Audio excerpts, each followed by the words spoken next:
I'm John Sherrocks, electrician Bolton at home. This is my wife Beverly, and we're here to talk about prostate cancer, how I was diagnosed, had no symptoms, and my story, and hope my story allows other people to go and have themselves checked out. It was November 2011. I went into a wholesalers, Graham's a wholesalers, and one of the lads there, Mark behind the counter, God love him, he said, "John, you're at that daft age now where you have to bend over and touch your toes and you get your examination." And I said, "Fine, fair enough, it comes to us all." And I just dismissed it. But the same day I got home, and my eldest daughter, Victoria, said, "Dad, have you had your prostate checked?" And I just said, "Well, what is it today that everybody wants me to get my backside felt?" So I just thought, I've nothing to lose. So I went and saw my GP, Dr. Faulkner, and asked if I could have my prostate checked. He asked what the symptoms were. I said, "I've no symptoms, none whatsoever. It's just that two people on the same day mentioned it." And I thought, well, why not? His initial reaction was, "Brilliant, I wish more blokes would come forward and have it checked." He says, "And we can do it by blood." So I thought, brilliant, I don't have to have the examination. So I had the blood test, which is a PSA test, and that came back as a 6, which doesn't sound high, but because of my age, it was high enough for them to be a bit concerned.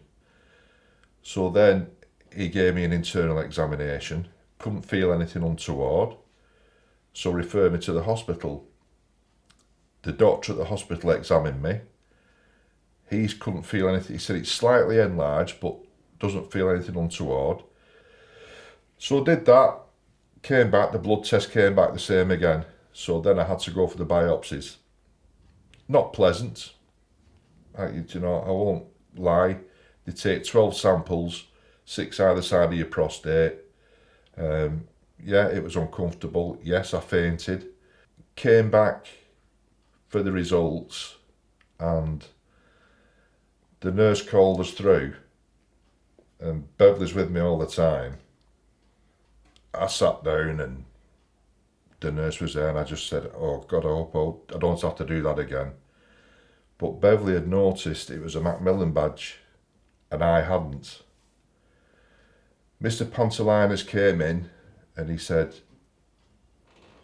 "Mr. Sherrocks, you've got prostate cancer, and it's the worst feeling ever."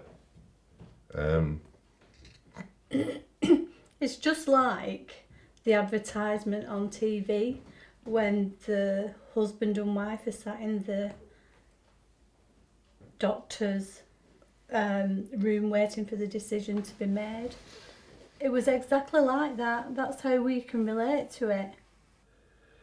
He said, by the time you'd have shown symptoms on the side of the 8, he said it was so aggressive, he said we wouldn't have been able to do anything for you.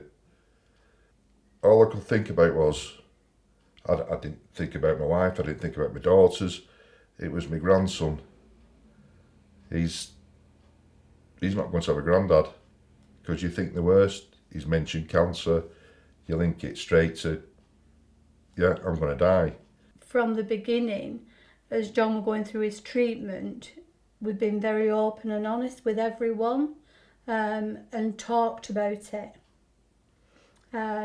Whatever the conversation held, it was making people aware and saying to our friends, if you've not had a blood test, we're not saying that you've got it, you've not got it, have that blood test, and then at least... Gives you peace of mind. Yeah. I made my mind up, just get rid of it. I said, book us in. He said, "No, take a couple of weeks, have a think of it." I said, "No, just book me in, I want it. The sooner it's done, the better." And then I said, "But it won't be before," what was the date? That was beginning of July, wasn't it?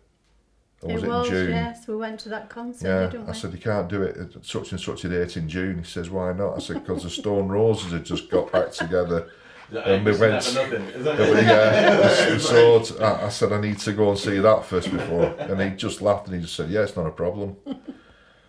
So yeah, I was in hospital the day before the op, the day of the op. So it was 3 days I was in, and then I was back home. They were so professional. Everything, they just put your mind at ease. They explained everything. The every step Macmillan of the way. nurses, everything, and the aftercare, couldn't fault it. He would come home from work. I'd catch him in the back garden, crying, and give him a kick up the bottom, a swift telling off like I normally do, and he's back on track again. And it's just being positive, and if you've got positive people about you at that kind of time in your life, then you know that you've got firm support in place. Yeah. But yeah, I couldn't have done it without Beverly. Oh. Without a shadow of a doubt. Without a shadow of a doubt. You're not going to be doing it again, are you? No, I don't know.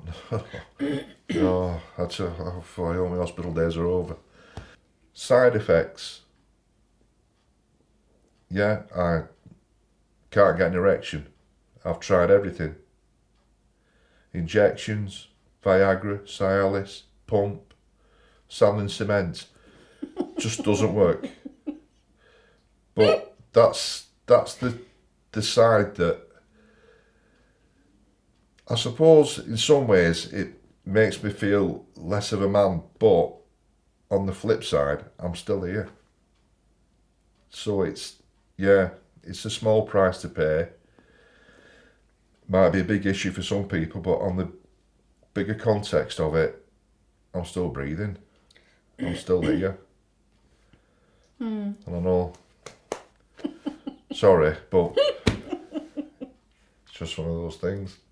So, talking about the not getting an erection, one of the things we tried was an injection that's, you inject your penis, and she says, do you want to do it? Do you want me to do it? I said, well, no, I'll do it.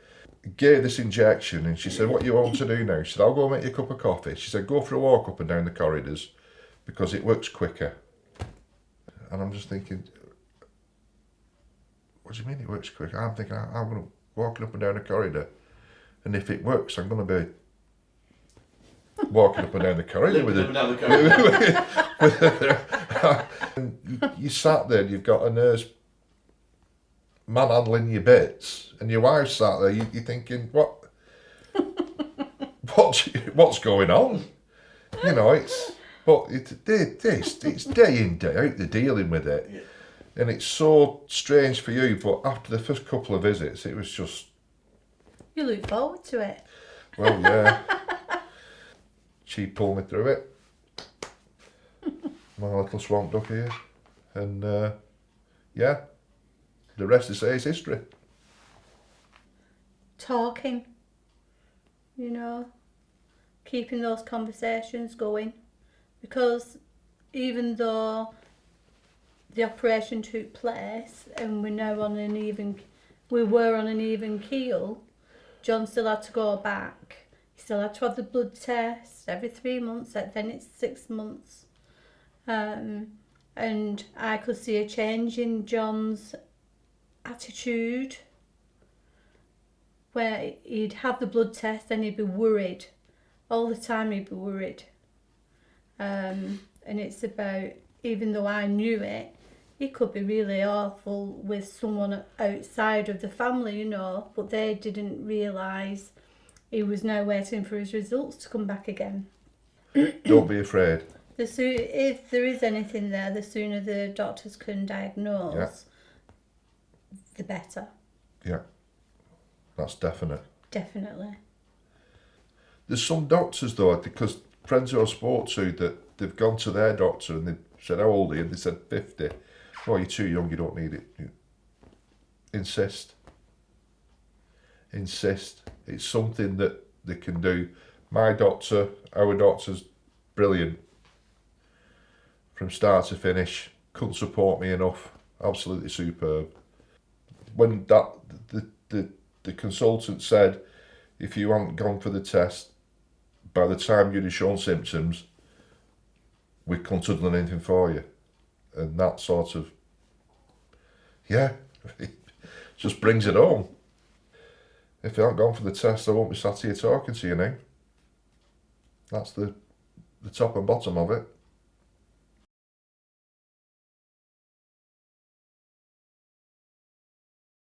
But one of the things that I used to say quite regular was, yeah, I can't get an erection, but my tongue's grown 6 inches and I can breathe through my ears. It's Edit not that, true. Please. Edit. I'm starting with that.